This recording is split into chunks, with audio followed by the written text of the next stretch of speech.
Hola a todos, en el video de hoy vamos a ver un tejido que es muy versátil, muy importante por su funcionalidad y su relación con el resto de los tejidos. Así que les espera un video bastante largo, con muchas clasificaciones y con mucha necesidad de que se abstraigan para imaginar todas las estructuras y componentes que forman parte de este tejido. El tejido conectivo o conjuntivo es un tejido en el que la diferencia con el resto de los tejidos básicos es que tiene una gran variabilidad de su sustancia intracelular, tiene un gran número de tipos celulares distintos y tiene el agregado de estructuras fibrilares proteicas que le dan propiedades muy importantes y que también le permiten tener esta elasticidad a la hora de adaptarse al sitio donde están. El esquema de la derecha nos refleja esta distribución heterogénea de tipos celulares, de morfologías distintas. A diferencia del tejido epitelial, acá vamos a tener mucha morfología distinta y nos va a ayudar a reconocer los tipos celulares y también a diferenciar las células de las estructuras correspondientes a la sustancia intracelular, entre las cuales están las fibras, que ahora vamos a ver qué tipos de fibras, y la sustancia misma, la matriz amorfa, que vendría a ser toda la parte blanca de esta imagen. No están en el aire, sino que están inmersos en una matriz acuosa, una especie de gelatina, sostenida por unas estructuras que vamos a mencionar en un rato. Otra particularidad de este tejido que lo diferencia respecto del tejido epitelial es que es vascularizado, que tiene entonces vasos sanguíneos. Se van a observar siempre vasos sanguíneos de diferente tamaño, dependiendo del lugar donde estemos, pero al menos capilares sanguíneos va a haber, lo que le da a este tejido un vínculo con la sangre muy fluido, y de hecho muchos tipos celulares que se encuentran en el tejido conectivo utilizaron como vía de ingreso la sangre, llegaron por sangre desde la médula ósea. Vamos a ver un montón de ejemplos de ese tipo. La posibilidad de que el tejido permita a las células migrar a través de él por su consistencia amorfa y gelatinosa hace que tenga entonces mucha conexión con ya sea el tejido vascular o el tejido también linfático, todo lo que es recorrido de vías linfáticas. Funciona como sostén, y a la palabra sostén la vamos a denominar estroma desde el punto de vista más técnico. Estroma viene a ser todo de un órgano determinado, cualquiera que ustedes imaginen. Hay un conjunto de células que va a formar parte del sostén de la estructura celular, pero que no le va a aportar funcionalidad extra al órgano. Y llamábamos parénquima a las células de un órgano que va a tener o que le va a dar la funcionalidad a ese órgano. Entonces, habiendo definido esto, recuerden entonces que cuando veamos cualquier órgano, siempre algo de tejido conectivo ese órgano va a tener, y casi siempre está formando parte del estroma del órgano, o sea, de la parte estructural. Es tan versátil que se lo puede encontrar de muchísimas formas, y esto hace que las formas sean más o menos especializadas.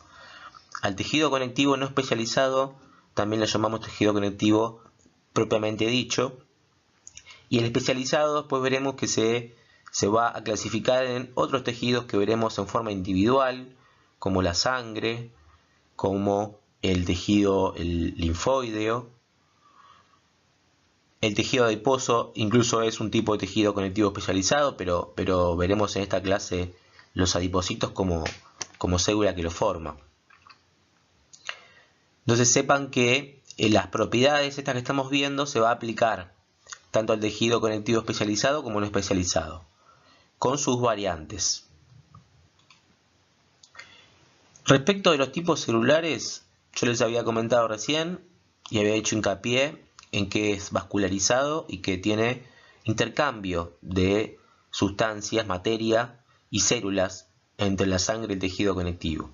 Esto hace entonces que las células puedan ser fijas o móviles, también llamadas residentes cuando están fijas o errantes cuando se van moviendo a través de los fluidos corporales, que puede ser sangre, linfa, o incluso puede haber movilidad o migración a través de el intersticio, es decir, esta matriz amorfa que estamos describiendo. Las funciones son muy variadas y va a depender mucho del lugar del cuerpo en el que estemos describiendo, porque el tejido conectivo se suele adaptar al lugar donde está, conviviendo con el resto de los tejidos básicos. Ya habíamos visto que tiene una vinculación muy estrecha el tejido conectivo con el epitelial. Va a ser entonces sostén en el caso de, por ejemplo, el epitelio, en el caso del estroma de muchos órganos, y relleno estructural, es decir, todo aquel espacio que no esté compuesto por células parenquimatosas, o sea, por células con una funcionalidad específica dentro del órgano, va a ser rellenado o recubierto por tejido conectivo y los componentes variables que tiene, ¿no? Obviamente puede llegar a ser más un tejido fibrótico, por ejemplo, como se lo conoce, es un tejido como una cicatriz. Después de que haya un daño en un epitelio, por ejemplo, ahí prolifera el tejido conectivo de una manera distinta que hace que se llene de fibras colágenas, entonces se ve distinto. Va a compartimentalizar los órganos cuando haga falta, por ejemplo, en el hígado, en las gónadas y bueno, también en los músculos. O sea, se va a encontrar compartiendo junto con los demás tejidos básicos lugares comunes. Protección física e inmunológica. Protección física porque la posibilidad de que las fibras colágenas, por sobre todo, puedan aumentar en cantidad en un tejido hace que eso sea mecánicamente más resistente. Y eso se observa en ciertos tejidos como por ejemplo la dermis, los tendones, los ligamentos, donde hace falta que el tejido formado, si bien tejido conectivo, es muy versátil y se puede adaptar, en este caso la adaptación hace que un tejido tenga particular número elevado de fibras colágenas, por ejemplo. O sea que se va a adaptar a una protección física. Inmunológica porque al estar debajo de todos los epitelios es la segunda, viene a ser el espacio del medio interno que cualquier célula o sustancia que atraviese el epitelio va a tomar contacto con el tejido conectivo subyacente. Entonces ahí va a haber un lugar de batalla contra cualquier microorganismo que haya podido ingresar la barrera epitelial. Por eso es que debajo de los epitelios encontramos también un montón de células migrantes que corresponden a la sangre, pero que migran al tejido conectivo cuando tienen algún tipo de quimiotaxis, o sea, atracción química por sustancias que generan una reacción inmunitaria. Medio de intercambio de desechos metabólicos. Ustedes imagínense que casi todas las células en mayor o menor medida están conectadas a través de su membrana plasmática con la sustancia extracelular. Y es este intersticio, esta matriz amorfa, esta especie de gelatina que va a estar rodeando las células, el lugar donde se movilizan un montón de sustancias. Viene a ser como una especie de movilidad transitoria lenta entre las células y el lecho vascular.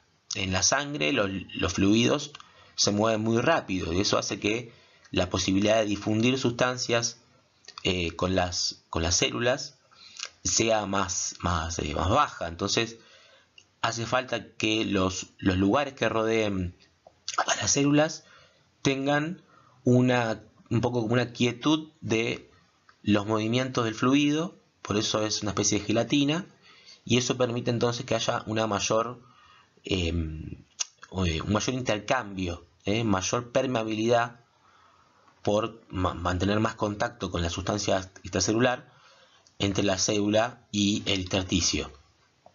Esto va a permitir que se intercambien desechos metabólicos, pero también se puedan intercambiar sustancias que son fundamentales para el funcionamiento de las células.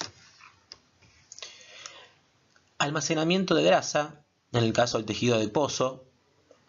Almacenamiento de agua, en el caso de, por ejemplo, el tejido cartilaginoso, que es un tejido conectivo especializado. Almacenamiento de electrolitos y sodio entre estos electrolitos, porque, como les decía, ¿no?, se considera al intersticio, a la matriz amorfa, como una especie de reservorio de líquido, de fluido, de agua que no está en condiciones libres, sino que está como retenida por una estructura que le confiere esa propiedad de ser gelatinosa, ¿sí?, y amorfa. Veremos ahora en un rato a qué se debe esta propiedad. Y reparación, porque va a ser, como les decía al principio, una especie de cemento que rellene los lugares donde las células parenquimatosas se hayan muerto o se hayan dañado. Esto sucede de manera normal por ejemplo, en el músculo, ¿sí? Los músculos esqueléticos, a medida que vamos envejeciendo, se van rellenando de mayor cantidad de grasa intramuscular. Y eso implica que entonces haya un predominio del tejido conectivo por sobre el tejido muscular, que va disminuyendo en tamaño, en predominancia. Entonces, este tipo de adaptaciones que hacen los órganos, cambiando tipos celulares propios parenquimatosos por tipos celulares del estroma, o sea, tejido conectivo, hace que necesariamente pierdan funcionalidad. Cuando el daño es por una cosa, un factor externo, también van a reponer esas células que han sido dañadas, proliferando en el sector, en el lugar que corresponda y dejando una cicatriz la mayoría de las veces. Entonces ya definimos un poco las generalidades de las funciones. Veamos ahora qué lo conforma. Lo va a conformar células y matriz. La matriz, recuerden que era escasa en el tejido epitelial. Bueno, acá es un factor muy relevante en la funcionalidad del tejido conectivo y cómo se organiza. Esta matriz, compuesta por sustancia intracelular o sustancia fundamental o matriz amorfa, son todos sinónimos que pueden escuchar, o intersticio también, todo aquello que rodea a las células. Bueno, esto es una de las partes de la matriz. La otra son las fibras, es decir, componentes fibrilares proteicos de diferente tipo que le van a aportar a esta matriz amorfa diferentes propiedades físicas de soportar tensiones, de modelar de alguna manera el tejido conectivo para adaptarlo al lugar donde esté, de sostener células, o sea que las fibras también son un componente fundamental, y recordemos que estaban ausentes en el tejido epitelial.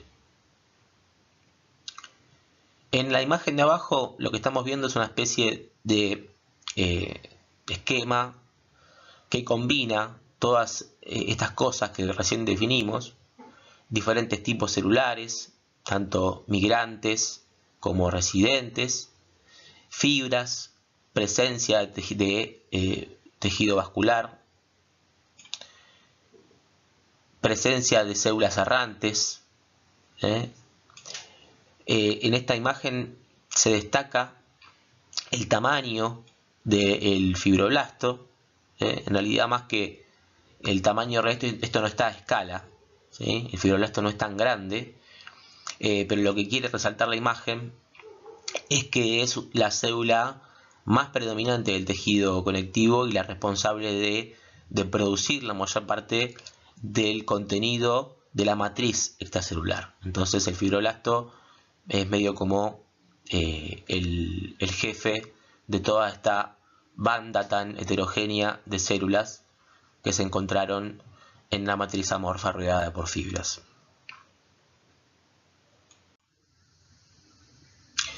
Esta matriz extracelular, la gelatina que recién vimos, va a estar formada principalmente por agua. Es esta especie de reservorio que habíamos mencionado de fluidos, de líquido y de electrolitos también, de movilidad lenta, que permite un intercambio en mejores condiciones entre el intersticio y la célula.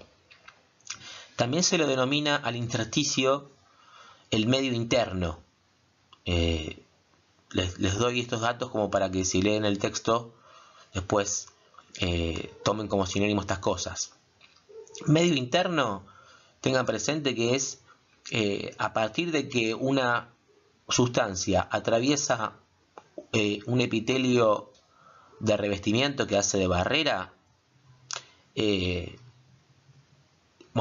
esa difusión, o sea, atravesar un epitelio y llegar al tejido subyacente del epitelio, bueno, ese es el primer acto del ingreso al medio interno. O sea, una sustancia no está dentro de nuestro medio interno hasta que no atraviesa un epitelio, por ejemplo en el tubo digestivo o en la piel, y toma contacto con el tejido conectivo subyacente. Los glicosaminoglicanos, proteoglicanos y glicoproteínas son el componente que sostiene esta agua en esas condiciones de gelatina. Vamos a ver ahora en qué consisten en forma de líneas generales, ¿no? Y después sí vamos a hacer un detalle respecto de las fibras y los diferentes tipos de fibras. En su mayoría, el colágeno es el más importante por cantidad y por posibilidades de adaptarse. La presencia de fibras que forman redes, sobre todo en aquellos tejidos que van a ser muy celulares y que tienen necesidad de sostener toda esa cantidad enorme de células.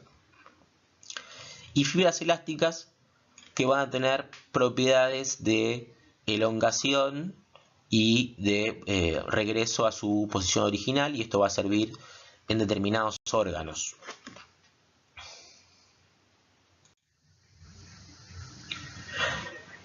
En esta imagen estamos viendo un esquema muy simplificado de cómo se organizan las fibras colágenas, que serían estas rosadas, con el resto de los componentes de la sustancia intercelular, entre los que están los proteoglicanos. Los proteoglicanos son compuestos de muy alto peso molecular que tienen una forma, como ven acá, de cepillo, ¿sí? Esto está visto con una microscopía electrónica. Obviamente esto no se puede ver con microscopía óptica. Y lo que vemos acá es la organización de los glicosaminoglicanos para dejar en contacto con la mayor cantidad de agua intersticial posible a esta especie de pelitos que vienen a ser los glicosaminoglicanos. Estos GAGs tienen como propiedad de que son polianiones. En condiciones del medio interno van a estar cargados de, valga la redundancia, cargas negativas. Y esto va a atraer moléculas de agua y generar que toda esta serie de especie de cepillito, ¿sí? Tengan presente que toda esta estructura histológica aumenta la superficie de contacto, entonces va a retener mucha cantidad de moléculas de agua. Entonces esta es la función básica de los glicosaminoglicanos en el medio extracelular, mantener ahí contenida el agua y darle esa forma o esa morfología como de gelatina amorfa a esta sustancia. Seguramente deben haber visto el tema en biología celular en el curso de ingreso, así que esto no lo vamos a ver en detalle. Lo que sí tienen que tener idea es de los nombres. Los nombres los van a ver nuevamente cuando vean otros tejidos especializados derivados del conectivo, como el tejido cartilaginoso. Y también lo vamos a ver en algunos tipos celulares específicos, como es el caso de la parina. Pero lo más importante quizás de esta diapositiva es dónde se ubican los glicosaminoglicanos en su mayoría, y su ubicación tiene mucho que ver con su función, ¿sí?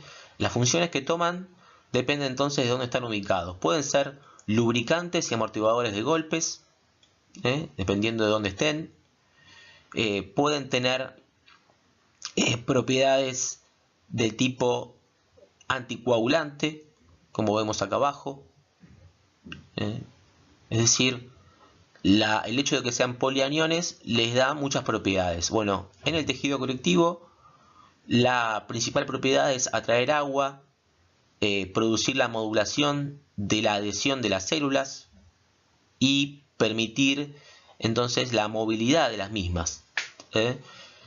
Si la sustancia extracelular cambia su composición de glicosaminoglicanos, eso va a verse reflejado en la modificación de la consistencia, de la fluidez.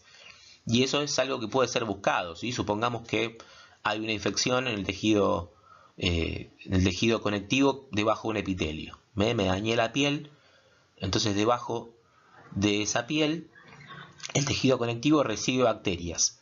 Bueno, para que las células que combaten las bacterias puedan llegar al lugar más fácilmente, tiene que haber mayor fluidez de esa sustancia extracelular. Bueno, eso va a tener relación entonces con las funciones de los glicosaminoglicanos, y para esto vale aclarar que la síntesis de glicosaminoglicanos y de fibras está hecha fundamentalmente por el fibroblasto, o sea, por un tipo celular específico, aunque no exclusivamente, pero esto es lo que pretendemos, que ustedes asocien la funcionalidad de las estructuras, la ubicación y quién lo produce. Respecto de las fibras colágenas, también hay mucho por decir. Vale, vamos a limitar un poco el tema a lo que nos hace falta. Son la principal fibra del tejido conectivo, ¿sí? Prácticamente un tercio o más de nuestras proteínas corporales son colágeno. La estructura primaria del colágeno, que es la que vemos abajo, acá, es decir, la secuencia aminoácidica, es la base de todo su comportamiento y de sus funciones. La secuencia aminoácidica, o sea, la estructura primaria, tiene aminoácidos hidroxilados como la hidroxiprolina, también la hidroxilisina, aunque no está en esta imagen, y tiene también el aminoácido glicina en una importante cantidad. Esto hace, después ustedes amplíen en la bibliografía.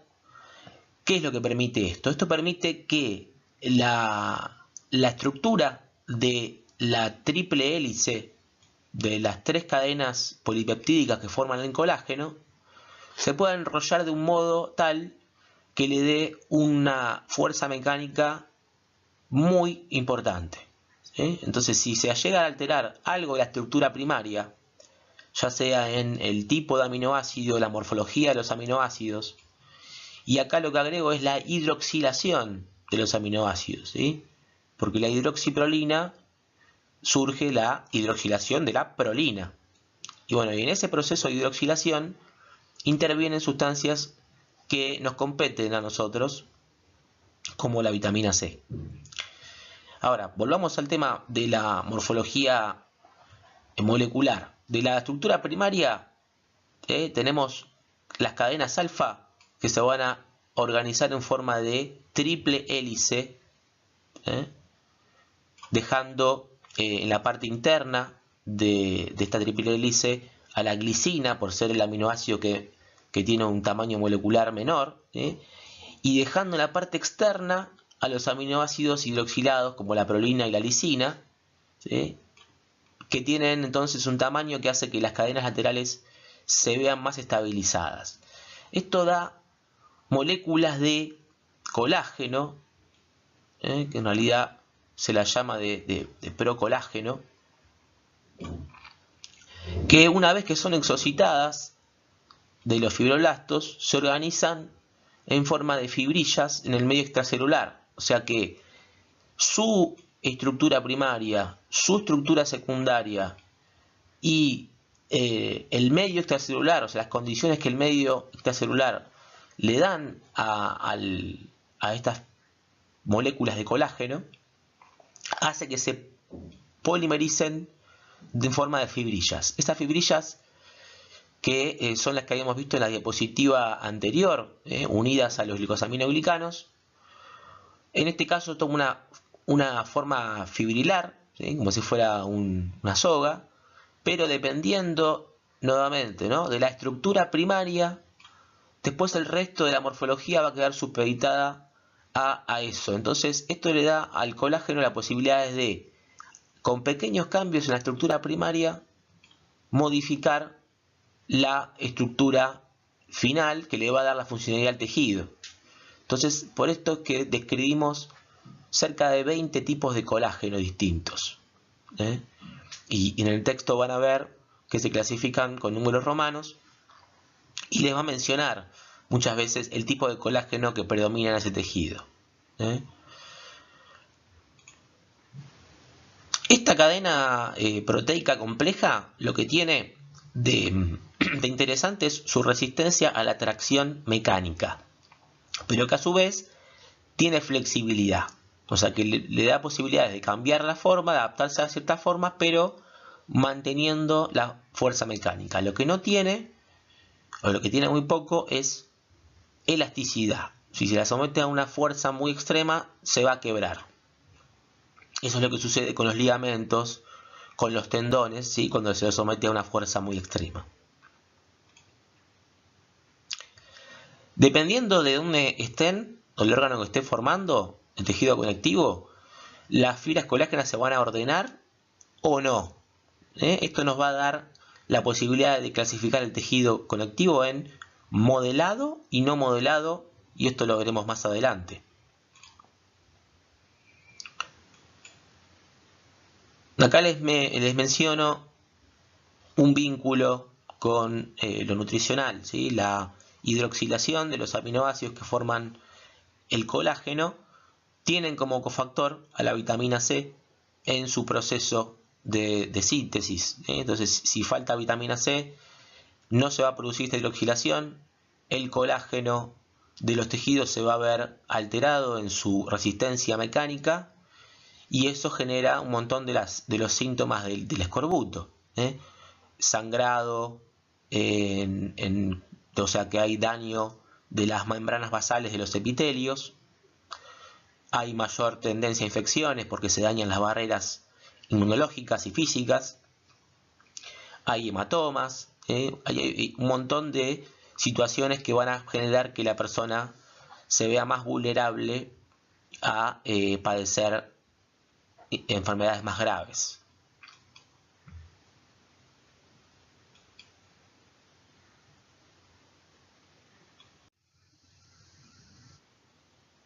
Las fibras reticulares son un tipo de fibras colágenas, de colágeno tipo 3. El colágeno tipo 3 tiene la posibilidad de organizarse en forma de red. ustedes imaginen una red de pesca, ¿sí? O una red de un arco de fútbol, donde las fibras están en forma superpuesta, en forma transversal, o sea, tomando contacto unas con otras, y eso permite diseñar una superficie de contacto, de sostén, que bueno, va a sostener lo que estemos ejemplificando. En el caso del arco de fútbol va a sostener a la pelota y va a impedir que pase de un lado al otro. Lo mismo para con la red de pesca. Entonces acá el objetivo de las fibras reticulares es sostener las células. Por eso es que va a estar presente este tipo de fibras en los órganos que llamamos linfohematopoyéticos. Todos los que están acá. Ganglios linfáticos, vaso, timo, médula ósea e hígado. Todos tienen en común que en algún momento de su vida, ya sea en la vida embrionaria o en la vida adulta, tuvieron algún tipo de funcionalidad relacionada con la síntesis de elementos formes de la sangre, ya sea glóbulos rojos o glóbulos blancos, ¿sí? Y eso hace que se requiera de una estructura que sostenga la enorme cantidad de tipos celulares que se van diferenciando en estos procesos de linfohematopoiesis. Es la fibra reticular un tipo de fibra que no se ve con las técnicas comunes de rutina, sí se puede teñir con la técnica de Paz, pero lo que ustedes ven acá es una tinción con lo que se conoce técnicas de impresión argéntica, con sales de plata. Tienen las fibras entonces la posibilidad de dejar atrapadas en su estructura estas moléculas de sales de plata que luego se pueden llegar a observar teñidas como vemos acá en la imagen.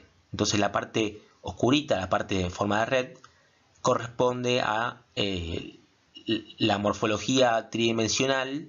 Ustedes imagínense esto, pero en 3 dimensiones, no en 2. Y toda la cantidad enorme de células y de tejido que está sosteniendo, ¿sí?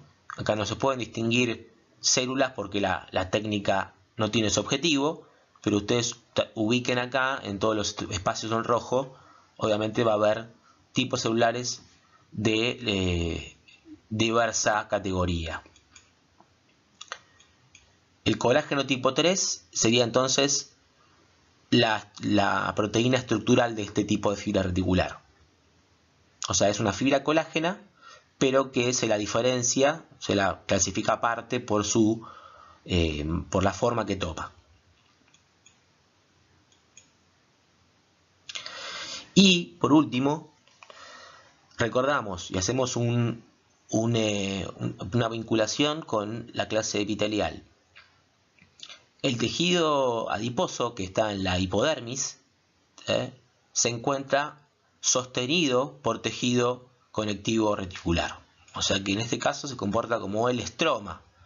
El estroma del tejido adiposo es tejido conectivo reticular. Y yendo al ejemplo este que estábamos marcando recién, estos espacios, si fueran un tejido de tipo adiposo, bueno, estarían ocupados por adipocitos. También vamos a ver fibras reticulares rodeando las células musculares lisas y dándole también esa funcionalidad de estroma, de sostén a un tipo celular específico, a un tejido específico.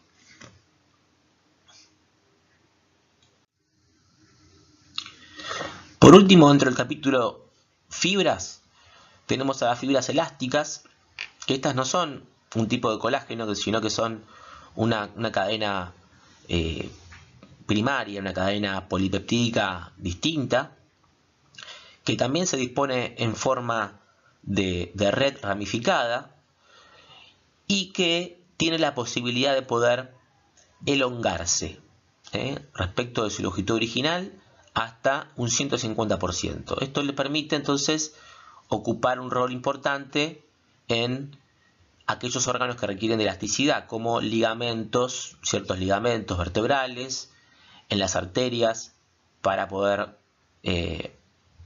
responder a la presión de la bomba cardíaca. Las arterias con cada latido cardíaco se distienden, pero luego vuelven a su posición original, gracias a que tienen en su composición gran cantidad de tejido con fibras elásticas. Los pulmones pasa lo mismo, ¿sí? Cuando ingresa el aire a los alvéolos, se distienden y luego vuelven a su posición original gracias a las fibras elásticas. De hecho, la expiración, la salida del aire, normalmente es una expiración pasiva. ¿Por qué? ¿Quién hizo la fuerza? Bueno, la energía potencial que quedó en las fibras elásticas después de haberse expandido como un globo en los alvéolos. Después, cuando termina la contracción del diafragma, vuelve a su posición original y la expiración termina siendo un proceso pasivo gracias a que se puede volver a su posición original la fibra elástica.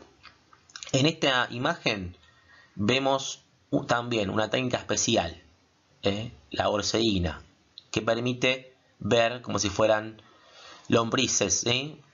Imagínense lombrices nadando en gelatina transparente. ¿Por qué se ve transparente todo alrededor? Y bueno, porque acá la técnica utilizada con las tinciones especiales no permite teñir la matriz extracelular. Todo aquel lugar donde se vea blanquecino, vamos a decir que se ve con imagen negativa. Es decir, que no quiere decir que no hay nada ahí, sino que el colorante que se utilizó para la técnica que estamos viendo no tomó la tinción, la matriz extracelular.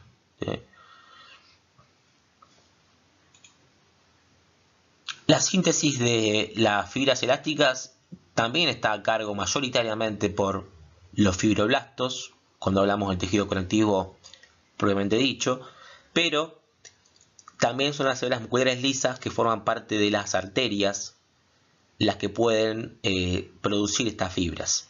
O sea que no es exclusivamente del fibroblasto la síntesis de fibras elásticas. Y como última particularidad, por su cadena polipeptídica distinta y resistente a la acción del calor, tiene la cadena primaria de la elastina, tiene mucho azufre, muchos aminoácidos, mucha cistina, y eso produce que tenga resistencia a la acción proteolítica de enzimas digestivas comunes. Por eso que existe una enzima digestiva específica para la elastina, que es la elastasa. Tenemos capacidad entonces de digerir fibras elásticas, pero como es la consistencia que le da al tejido de la cual forma parte, es como una especie de chicle.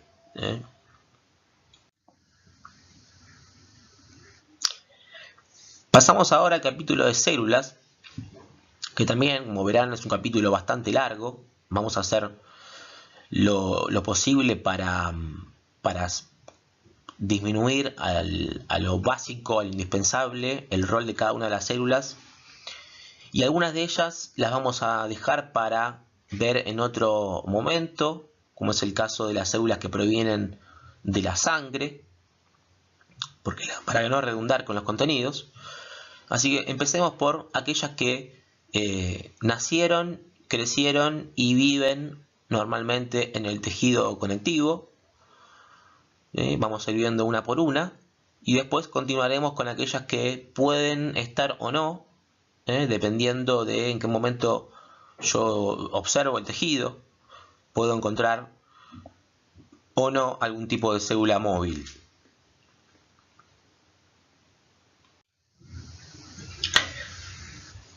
La célula más importante del tejido conectivo es el fibroblasto, es el que fabrica la mayor parte de la sustancia extracelular, entre lo que encontramos colágeno, elastina, fibras reticulares, glicosaminoglicanos, en proteínas de adhesión intercelular, o sea, un montón de compuestos que son fundamentales para que haya una funcionalidad específica en el tejido conectivo que forma parte. ¿Sí? Para esto, la célula va a tener toda una maquinaria biosintética de organelas destinadas a producir estas sustancias que son producidas dentro del fibroblasto, pero que son exocitadas hacia la matriz extracelular, la mayoría de estas sustancias. Por eso es que lo que va a tener desarrollado el fibroblasto es todo lo que es el sistema del aparato secretor de la célula, que implica gran cantidad de retículo endoplasmático rugoso, granular, un Golgi también destacado, que tenga también un núcleo grande con cromatina laxa y con nucleolo marcado y evidente, lo que me va a dar la idea de que se están ensamblando ribosomas. La cromatina laxa me permite inferir de que se están transcribiendo ADN. Entonces toda esta va a ser la maquinaria predominante de la célula. La morfología de las células de tejido conectivo son mucho menos, digamos, demarcadas que las del tejido epitelial, o sea que los límites intercelulares a veces se confunden. Fíjese que acá en la imagen histológica de la izquierda tenemos un fibroblasto que va a estar emitiendo prolongaciones, tiene una forma estrellada, muy, digamos, irregular, no tiene una forma definida como podía pasar con el tejido epitelial, que o era cúbica o plana o cilíndrica, pero todas tenían más o menos la misma forma. Bueno, acá no, acá la célula va a estar inmersa en matriz amorfa, rodeada por varios tipos de fibras, que veremos o no de acuerdo a la técnica que estemos utilizando. En este caso utilizamos una técnica de rutina, hematoxilina y eosina. Entonces lo que se van a ver es la predominante basofilia que tiene el núcleo y el retículo endoplasmático granular, que ocupa la mayor parte del citoplasma. Esto es lo que va a permitir identificar los fibroblastos. Entonces, el tamaño del núcleo, la forma de tipo irregular estrellada y la predominante basofilia.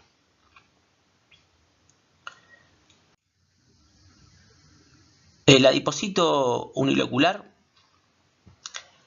es un tipo de célula residente, pero que también se puede encontrar formando parte de un tejido conectivo especializado, como es el tejido conectivo adiposo, lo cual no quita que en cualquier tipo de tejido conectivo pueda llegar a haber adipocitos en mayor o menor cantidad. O sea que es un tejido, es un tipo celular que se observa comúnmente en variedad de sitios donde hay tejido conectivo propiamente dicho. Y hay dos tipos de adipocitos. Estamos viendo acá el adipocito denominado unilocular, porque tiene un solo locus, un solo espacio para acumular sus triglicéridos, que son la mayoría de los lípidos que acumulan, son triacilglicéridos que van a almacenar y van a ir soltando a medida que los órganos que lo utilizan lo van requiriendo. No tiene el adipocito un citoplasma muy abundante desde el punto de vista funcional, ¿sí? Todo lo que vemos acá es un citoplasma más bien escaso, con organelas escasas, y lo que está ocupando el centro es una gran gota lipídica, ¿sí? Única, que está en forma almacenada, digamos, ¿no? Esta forma almacenada, pero que no es utilizada por la propia célula, sino que lo que va a hacer la célula es sacar y poner lípidos de forma continua. Esto se ha estudiado de que hay un intercambio continuo de los lípidos que forman parte del tejido adiposo, que hace que después de 3 semanas aproximadamente uno renueve completamente la composición del tejido adiposo. Es decir, que hay acá un equilibrio dinámico, ¿sí? El tejido adiposo no es un tejido estático, sino que se va intercambiando. Fíjense que en la imagen histológica que estamos viendo a la izquierda, por un lado una imagen más panorámica, donde lo que se va a destacar son las imágenes negativas. Va a parecer que esto es una especie de panal de abejas. Bueno, los espacios que aparecen en blanco son en realidad las los sitios del citoplasma ocupados por lípidos, pero esos lípidos, con la técnica histológica de rutina, se van con el alcohol, ¿sí? Normalmente con el xilol, que sería el alcohol más común de usar en la técnica histológica, se barre con este componente de triglicéridos y entonces queda como una imagen negativa. Y lo que ustedes ven alrededor como más acidófilo es el citoplasma que quedó con el resto de las organelas. Los núcleos se pueden llegar a ver en algunos cortes, porque recuerden que esto es una feta micrométrica, ¿sí? Entonces a veces se inciden núcleos y a veces no, pero siempre en todos los casos los núcleos van a estar excéntricos, aplanados y con cromatina condensada, ¿sí? Esto nos da la idea de que hay una escasa actividad de tipo metabólica en la célula. Sí hay una actividad de intercambio con la sangre. Fíjense que el tejido adiposo es un tejido muy vascularizado, ¿sí? ¿Por qué? Porque todo el tiempo está intercambiando triglicéridos con la sangre. Acá estamos viendo también un capilar sanguíneo con una célula plana simple del endotelio y un glóbulo rojo. Fíjense cómo empiezan a aparecer tipos celulares que ya conocíamos de la clase de epitelial. La función de este tejido es fundamentalmente la de contener los triglicéridos y de cederlos. De esa manera es el reservorio de energía química más importante del organismo. Pero existe una cierta población de adipocitos con una morfología distinta, llamados adipocitos multiloculares, cuyo objetivo no es ceder sus triglicéridos almacenados hacia la sangre para que lo usen otras células, sino que en este caso sí es el propio tejido quien utiliza esos triglicéridos acumulados, esos ácidos grasos, y lo hace para disipar la energía en forma de calor, ¿sí? Este tejido es muy escaso, hablamos en el adulto es prácticamente menos del 1%, y solo en el recién nacido y en el lactante puede llegar a aparecer hasta un 5% del tejido adiposo de este tipo.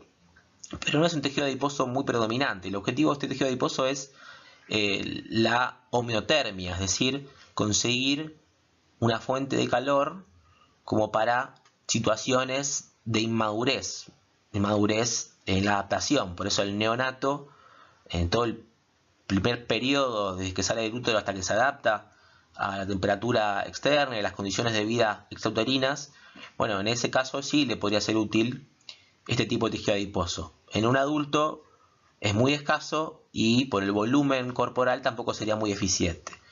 Entonces, si bien existen los dos tipos de tejido adiposo, el 99% del tejido adiposo que van a ver en cualquier preparado histológico corresponde al unilocular. El multilocular tiene, como vemos acá, primero un núcleo que no es excéntrico, sino que está en el centro de la célula, que se ve con una cromatina más laxa, incluso con un nucleolo marcado. Esto le da el sello de actividad metabólica que es mayor que el adipocito unilocular. Los lípidos están acumulados en pequeñas vacuolitas, ¿sí?, chiquititas. Esto va a permitir que alrededor de las mismas haya citoplasma. Y en el citoplasma va a haber gran cantidad de mitocondrias. Las mitocondrias son las que le dan el color rojizo, pardo, que también reciben este tejido, ¿sí?, el tejido adiposo pardo o multilocular, así como el tejido unilocular también es llamado tejido adiposo amarillo, porque la mayoría de las veces la vacuola lipídica se tiñe con los carotenos de la alimentación que tiene el organismo, ¿no?, el animal.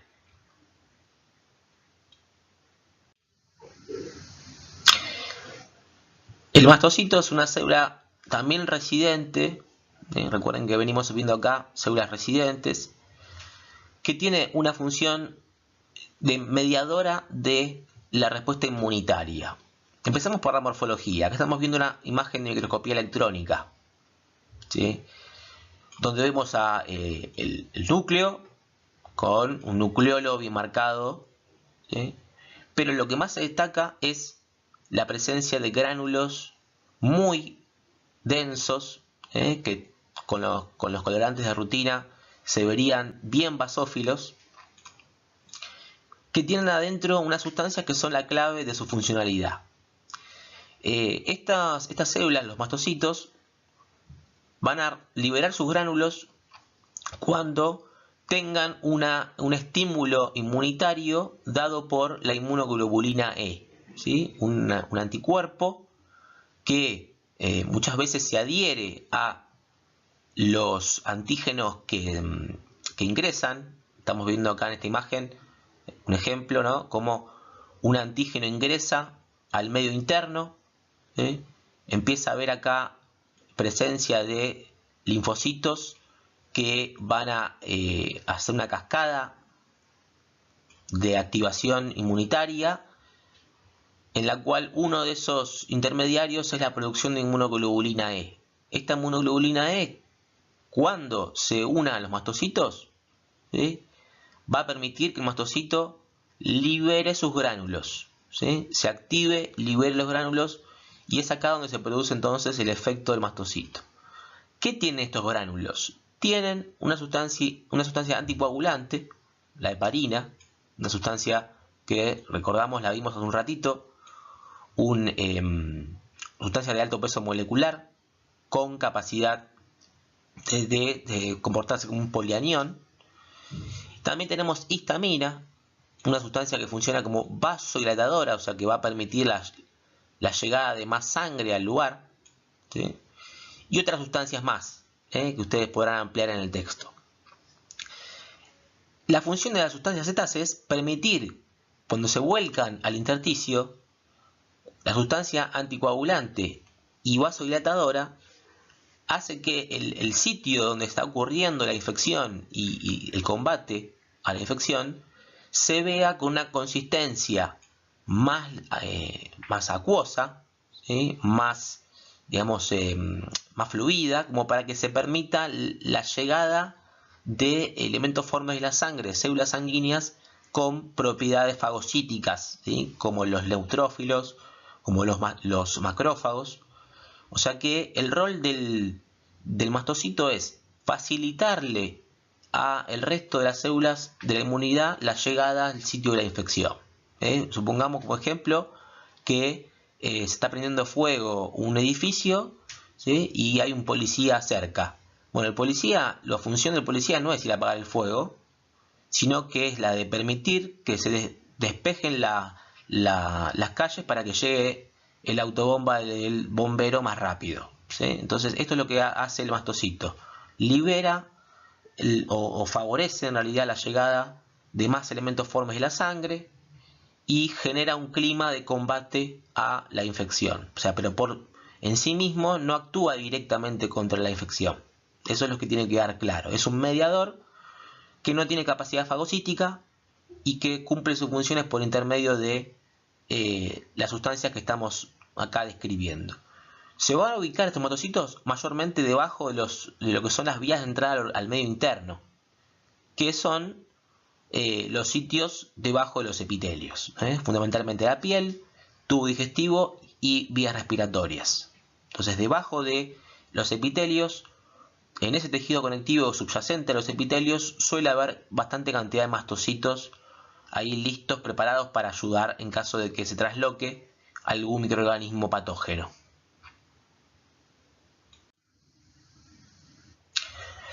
También pueden aparecer en el tejido conectivo células errantes, o sea, células que normalmente aparecen en la sangre, como estamos viendo acá, sangre con un montón de glóbulos rojos y algunos elementos formes que corresponden a glóbulos blancos, entre los cuales están los linfocitos. Los linfocitos son células que pueden aparecer en el tejido conectivo porque normalmente circulan un tiempo en sangre y después migran al tejido conectivo. Si el tejido conectivo no llegan a cumplir su función, entonces degeneran, terminan muriendo y son repuestas por otra cantidad de linfocitos. ¿Sí? Son como una especie de vigías que circundan todo el medio interno, en principio por sangre, pero después por tejido conectivo, entonces se los puede ubicar en los dos lugares. Lo que tienen que reconocer en esta imagen es la morfología. Es una célula que tiene un núcleo que ocupa la mayor parte del citoplasma, ¿sí? Con una cromatina que está muy densa y no se observa nucleolo. O sea que acá hay un empaquetamiento muy importante, lo que demuestra que no hay mucha actividad por lo menos biosintética. Un citoplasma periférico muy escaso, ¿sí? Con organelas básicas, y un tamaño que es muy similar al de un glóbulo rojo, o sea, una célula relativamente pequeña.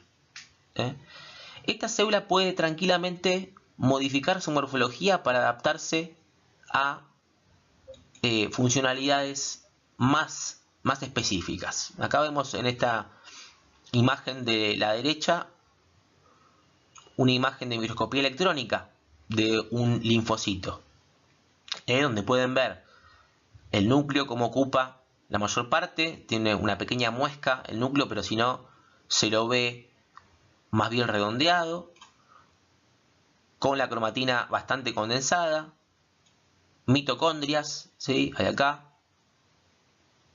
aparato de Golgi, o sea, tiene toda la maquinaria biosintética, pero todavía no está en su esplendor, está como con la capacidad instalada a la mitad. Entonces, el sistema inmune, a partir de la acción de los linfocitos, lo que va a hacer es o generar células que produzcan anticuerpos, que son los plasmocitos. Estas van a provenir de los linfocitos B. O bien generar la inmunidad mediada por células a partir de la posibilidad de fagocitar o de inducir la apoptosis que tienen los linfocitos T. Vamos a encontrarnos con este tipo de células ya sea en sangre o en tejido conectivo, digamos, genérico, pero también vamos a poder encontrarlo en órganos linfoideos, o sea, órganos que tienen un estroma de tejido conectivo reticular, ¿sí? Y que fundamentalmente van a alojar células de la inmunidad, linfocitos de diferente tipo, o sitios de el tubo digestivo donde, por ser una vía de entrada al medio interno muy importante, también se encuentra una masa de linfocitos muy grande a lo largo del tubo digestivo, o sea, debajo de los epitelios, los denominados linfocitos intraepiteliales.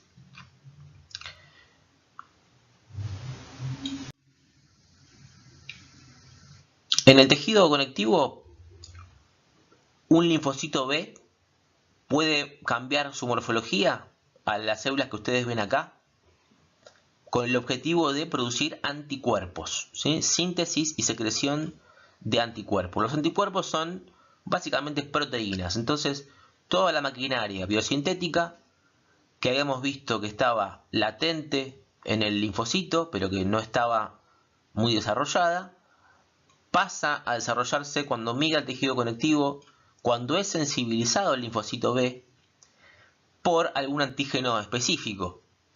Por ejemplo, supongamos que este linfocito toma contacto con las proteínas de superficie del coronavirus, entonces ahí se va a sensibilizar, va a migrar al tejido conectivo y en el tejido conectivo va a empezar a producir anticuerpos contra esa proteína y va a permitirme entonces tener la herramienta inmunitaria específica para combatir a ese virus durante toda la vida, porque el plasmocito tiene memoria. O sea, una vez que es sensibilizado para producir un anticuerpo, el plasmocito permanece toda la vida produciendo ese anticuerpo, ¿sí? Es la base inmunitaria de las vacunas. ¿Y por qué es tan importante vacunarse? Porque vamos a inducir a la generación de poblaciones de plasmocitos que produzcan anticuerpos contra un número específico y más amplio de microorganismos patógenos. Los plasmocitos son muy distintos a los linfocitos, a pesar de que los linfocitos B, que son quienes se transforman en plasmocitos, tienen una morfología muy similar al linfocito T, o sea, es imposible distinguir un linfocito T de uno B solamente viendo la imagen que vemos acá a la izquierda. La morfología es similar, la forma de actuar es distinta. El linfocito B es quien se va a convertir en plasmocito y va a desplegar toda su maquinaria biosintética en la síntesis de proteína de exportación, porque va a exportar anticuerpos. Entonces, todo lo que ven acá es retículo rugoso, va a haber un Golgi supranuclear, también muy importante, que le va a dar a ese sector una zona más pálida en el citoplasma. Y otra cosa que lo distingue es el núcleo, que alguien le puso núcleo en forma de rueda de carro, o en forma de rueda de sulky. ¿Por qué? Porque tiene toda la cromatina periférica y un nucleolo central bien destacado, como si fuera el eje de una rueda de carro, la cromatina con sus filamentos hacia el centro como si fueran los rayos, ¿sí? Y todo lo que es la pared celular como si fuera la parte de la rueda. Entonces, este tipo de descripción en forma de rueda de carro es uno de las pistas como para poder identificar un plasmocito si eventualmente ven una imagen de estas, ya sea en el examen o en cualquier atlas.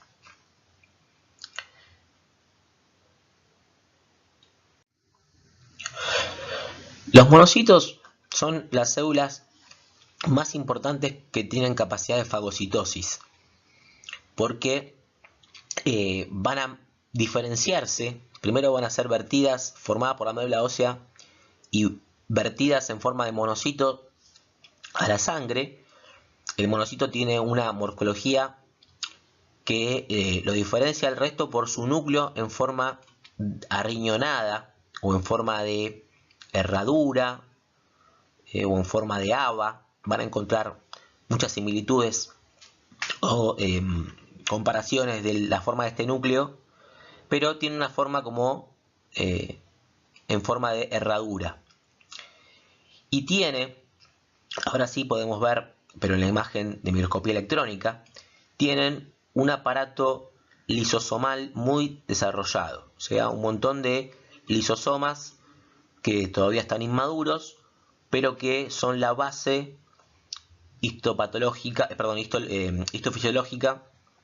del rol de los monocitos, que es convertirse finalmente en macrófagos, células de muy gran tamaño, por eso el prefijo macro, y fagos significa comer, entonces tienen capacidad fagocítica, pueden emitir pseudópodos, pueden emitir prolongaciones de la membrana plasmática y envolver microorganismos que suelen ser de alto peso molecular, o sea, de bacterias para arriba. Tienen estos lisosomas enzimas que pueden destruir material fagocitado. De ahí viene entonces la importancia del rol de esta célula en tejido conectivo. Si llega a haber algún tipo de infección, reclutamiento de la célula, bueno, el tejido conectivo va a ser fagocitado, por el macrófago y, bueno, de esa manera va a liberar el espacio de tejido dañado, tejido muerto, que va a ser repuesto por tejido conectivo sano.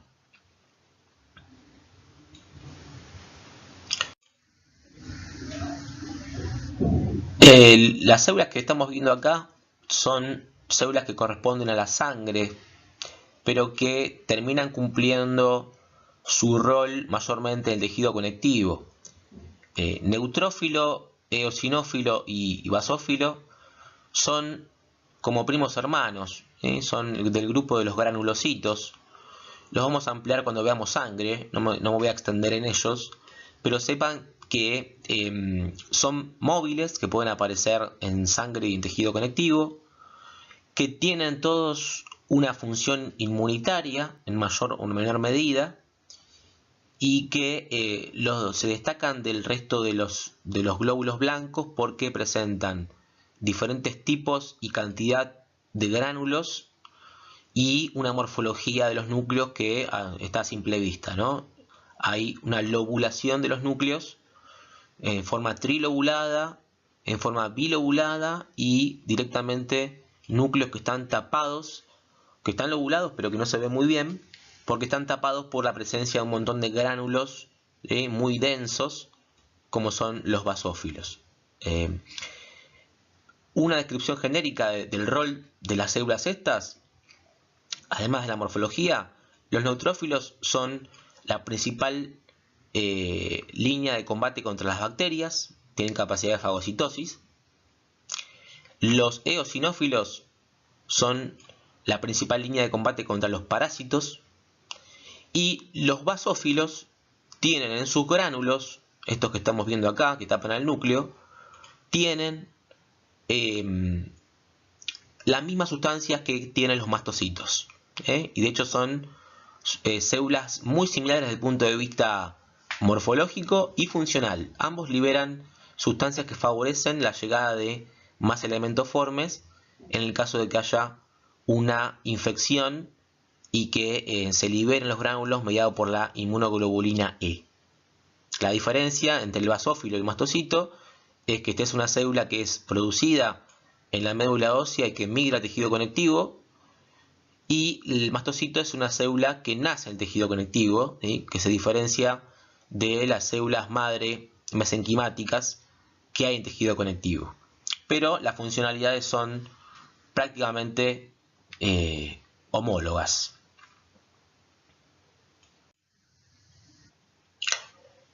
Vayamos ahora a acomodar todos estos tipos celulares que estuvimos describiendo, a relacionarlos con las fibras y con la matriz celular, para que de esa manera podamos conseguir toda la gama posible de tejidos conectivos que se despliegan en nuestro organismo de acuerdo a la función que cada órgano o sistema de órganos necesita. Empezamos por diferenciar el tejido conectivo embrionario, que es un tejido conectivo muy indiferenciado, del tejido conectivo del adulto. El tejido conectivo embrionario es también como una especie de gelatina con escasa cantidad de células y escasa cantidad de fibras, pero con mucha matriz extracelular, mucha matriz amorfa. Esto permite que en el embrión haya mucha movilidad de las células. La migración de células y la diferenciación celular es un proceso que en el embrión se produce continuamente, ¿sí? Migración de poblaciones celulares para producir diferentes órganos. O sea, la movilidad física de las células es importante en el embrión, y el tejido conectivo mucoso permite esto. Por eso es un tejido que va a predominar en el embrión, pero que luego va a bajar mucho su contenido relativo en el adulto. En el adulto el tejido conectivo genérico puede estar, es decir, el genérico sería el no especializado, ¿no? Puede estar muy cargado de fibras de todo tipo, o sea que donde predominen las fibras por sobre el resto de los componentes del tejido. Puede ser un tejido donde haya abundante cantidad de células y de sustancia intercelular, pero con una cantidad de fibras más limitada. O puede haber tejido conectivo donde el tipo de fibra que esté formando parte de la estructura forma una red, entonces va a ser denominado como reticular. A su vez, si existe una gran cantidad de fibras, o sea, el tejido es denso, estas fibras pueden encontrar una forma, o sea, un modelado específico, o bien pueden no encontrarlo. Así como vamos a ampliar toda la taxonomía del tejido conectivo de acuerdo, recuerden, a los componentes básicos: células, fibras y matriz amorfa. Y dejaremos para otro momento el tejido conectivo especializado. Cuando veamos sangre, cuando veamos médula ósea, cuando veamos tejido óseo y cartílago también. El tejido adiposo, hoy ya describimos bastante de los componentes del tejido adiposo. Y tejido linfoideo lo veremos eventualmente cuando abordemos los órganos linfóideos, ¿sí? El vaso sobre todo, la médula ósea. en otras clases específicas que vamos a destinar para ello. Vamos ahora a seguir con la línea del tejido conectivo no especializado, y cómo es que encontramos ejemplos a lo largo de todo el organismo. El tejido conectivo laxo es aquel que va a estar fundamentalmente abajo de los epitelios. ¿Por qué? Porque esa laxitud dada por una gran cantidad de matriz amorfa, lo que acá se observa como la imagen negativa del esquema, una escasa cantidad de fibras, y encima que son fibras que no están ordenadas de una manera particular. Esto permite que haya un gran número de células que tengan movilidad. Recuerden que acá va a ser el primer lugar de contacto, el tejido conectivo laxo, de cualquier sustancia que ingrese desde el medio externo hacia el medio interno. Entonces acá va a haber necesariamente células de todo tipo, mastocitos para una posible reacción inmunitaria, plasmocitos que han quedado sensibilizados, produciendo anticuerpos. Va a haber también fibroblastos, obviamente, que son las células más predominantes, adipocitos, si estamos hablando de la piel, van a estar en la hipodermis, células mesenquimáticas, que son las células indiferenciadas, como una especie de pool de reserva de células indiferenciadas que permanecen en el tejido conectivo del adulto y que a partir del cual pueden derivar otras células como fibroblastos, células musculares lisas o incluso también más adipocitos. O sea, tienen una capacidad pluripotencial para dar derivados mesenquimáticos, derivados del mesodermo, que es una de las partes del embrión.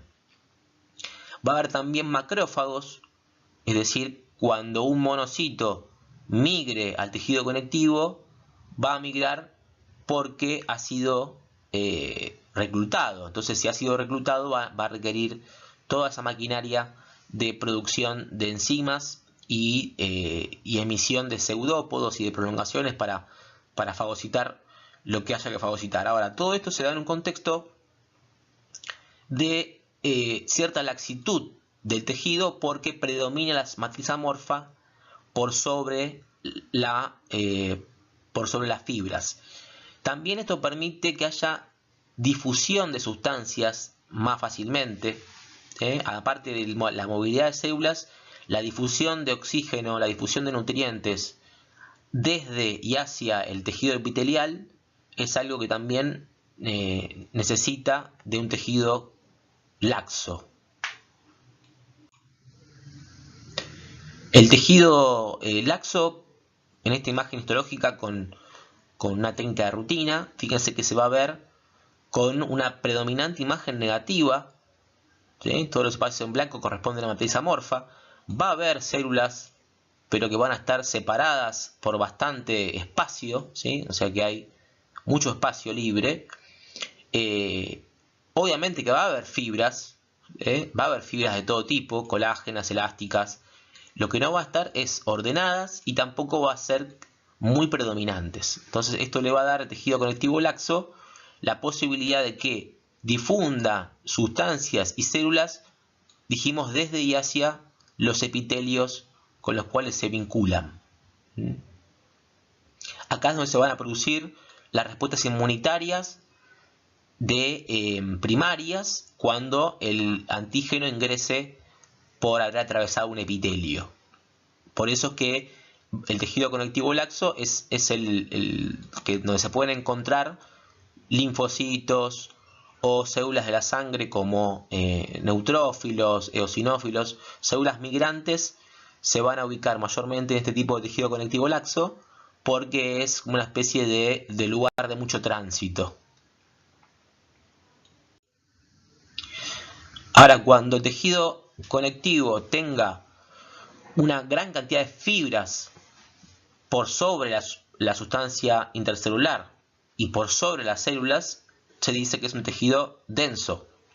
Esa densidad está dada por la cantidad de fibras, pero también tenemos que diferenciar si están modeladas o no lo están, porque el modelado también va a ser la funcionalidad específica del tejido conectivo. Así que veamos ahora un poco más en detalle qué tipos de tejido conectivo modelado hay, dónde lo podemos encontrar y cómo diferenciar unos de otros. Lo primero que vemos en la imagen igual es que las fibras colágenas, ya sean ordenadas o no ordenadas, tienen todas una acidofilia o una eosinofilia muy marcada, ¿sí? Se van a teñir de rosa.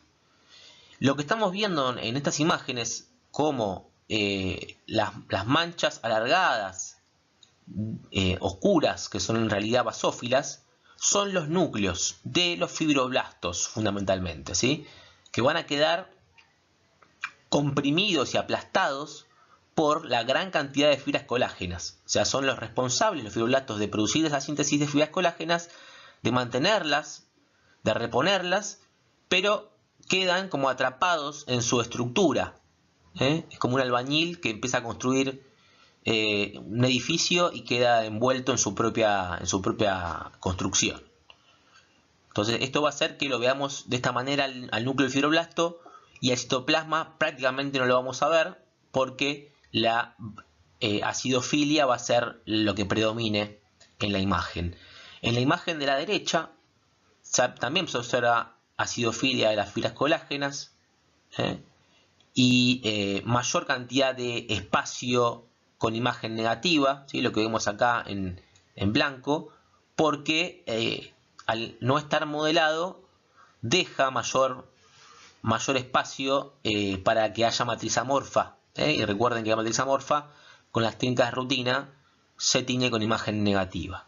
Y todas las manchitas estas que ven acá, redonditas, son entonces núcleos de fibroblastos o tipos celulares distintos, ¿sí? No tienen por qué ser fibroblastos siempre, pero tengan presente que el fibroblasto va a ser la más abundante de las células que uno pueda llegar a observar. O sea que lo más probable es que cuando vean un núcleo así aplastado corresponda a un fibroblasto, por más que uno no pueda identificar exactamente la morfología. Dijimos que el tejido conectivo denso que iba a estar modelado podía estar modelado de varias formas. En este caso tenemos el ejemplo único y exclusivo de cómo está organizado el tejido conectivo denso en la córnea. La córnea viene a ser la parte transparente del ojo, la parte que uno se toca y le duele, que uno siente por ahí molestias cuando se le mete una basurita. Bueno, esa es la córnea. La córnea tiene una propiedad sensitiva muy importante, pero además tiene que tener una propiedad física importante, que es la de ser transparente. Y no solamente transparente, o sea, que te deje pasar la luz. Estamos viendo acá cómo se organizan en forma como de capas de cebolla el tejido conectivo, ¿sí? En forma de láminas. Y estas láminas van a ser atravesadas por la luz. La luz que va a ingresar por la pupila tiene que atravesar entonces la córnea.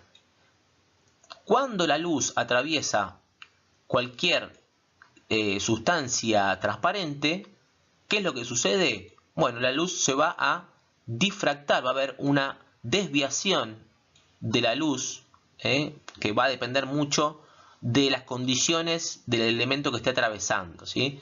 Si recordamos un poco de la aplicación de todo lo que es la física de la óptica, el índice de difracción de una sustancia es la capacidad que tiene esa sustancia para desviar la luz que incide, que atraviesa la sustancia. En este caso, el objetivo de este laminado es que la difracción de la luz sea lo menor posible. Entonces, cuando atraviese la luz todo este tejido transparente, ¿sí? Para que no haya una desviación tan marcada, hay un ordenamiento en capas de cebolla. Entonces, acá el objetivo no es tanto el soporte mecánico, que sí lo tiene, pero sino las propiedades ópticas que se logran con este laminado.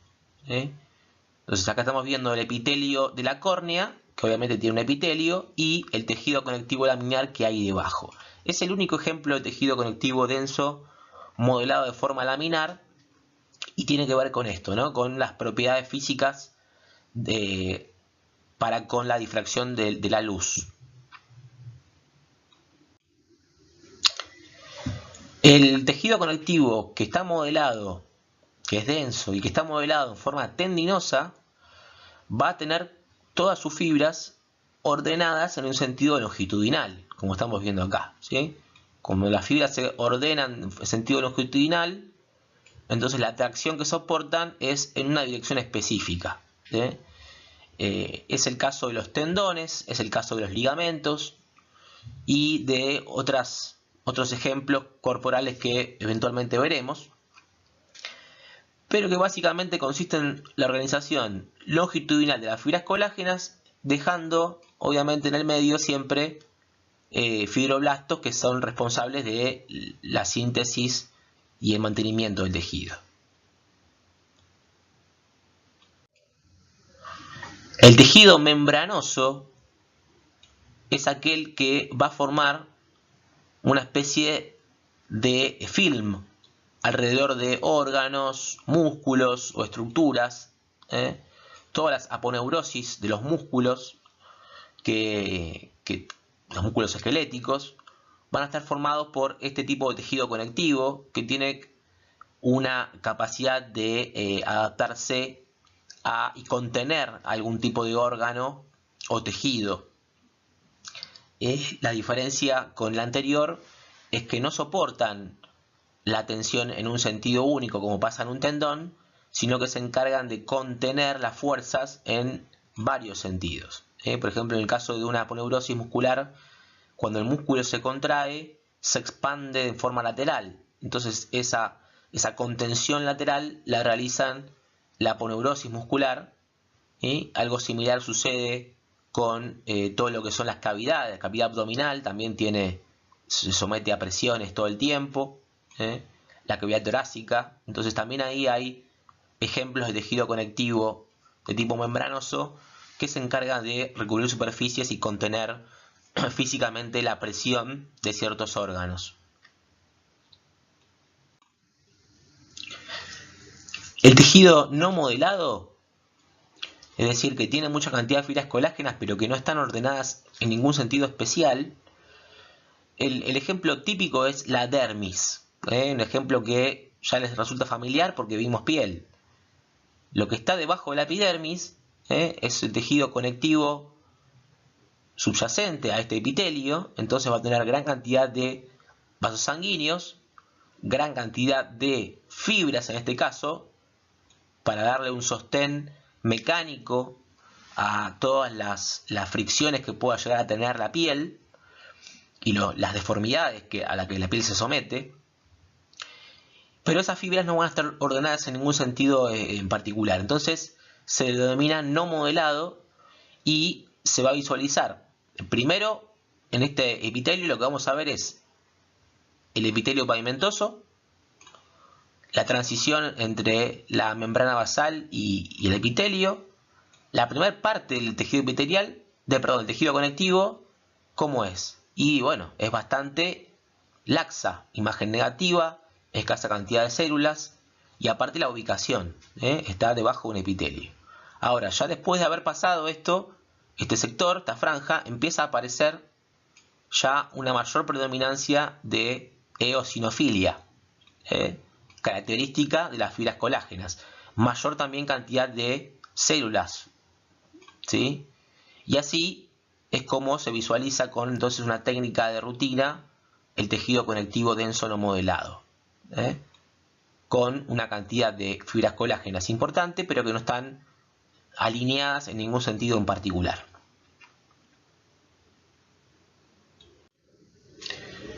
Bueno, para finalizar, nos queda el tejido conectivo reticular, que en realidad era el mismo ejemplo que habíamos visto de fibras reticulares. Y las fibras reticulares son un tipo de fibras colágenas que tienen la propiedad de formar redes, ¿sí?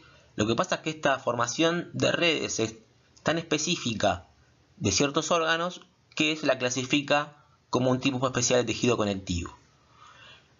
Además de que están formando redes, también los responsables de producir esa síntesis de fibras reticulares son las células reticulares, que no las vimos específicamente, pero que se las describe como una especie o una subespecie de fibroblasto presente en el tejido conectivo reticular, que tiene la función tan importante de mantener esa estructura y de reponerla. Si ustedes piensan que en un tejido muy celular, como puede ser el que estamos viendo acá, que es el vaso, el vaso, imagen panorámica, cada uno de estos pequeños puntitos azules que ustedes ven en esta imagen panorámica con un microscopio óptico corresponde a un núcleo de una célula que puede ser un linfocito, puede ser un macrófago, puede ser una célula inmunitaria cualquiera. Ahora, esta gran cantidad de células que hay acá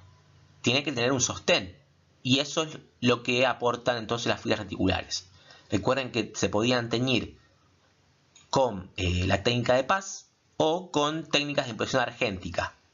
Si no, es muy difícil de visualizar con una técnica de rutina como hematoxilina y eosina. Y el tejido conectivo reticular se limita a aquellos lugares donde va a funcionar como el sostén, el estroma de las células parenquimatosas del órgano que estemos hablando. Fundamentalmente, órganos linfomatopoyéticos, hígado, vaso, médula ósea, ganglio linfático, timo, y en algunos lugares donde haya un predominio de tejido conectivo reticular con población de otro tipo celular, como por ejemplo el tejido adiposo. El tejido adiposo tiene como estroma al tejido conectivo reticular. Bueno, si llegaron hasta acá y no terminaron como el amigo de la foto, les agradezco y nos vemos la próxima. Seguimos en contacto por los canales de comunicación que ya conocen, por si tienen alguna duda. Hasta la próxima.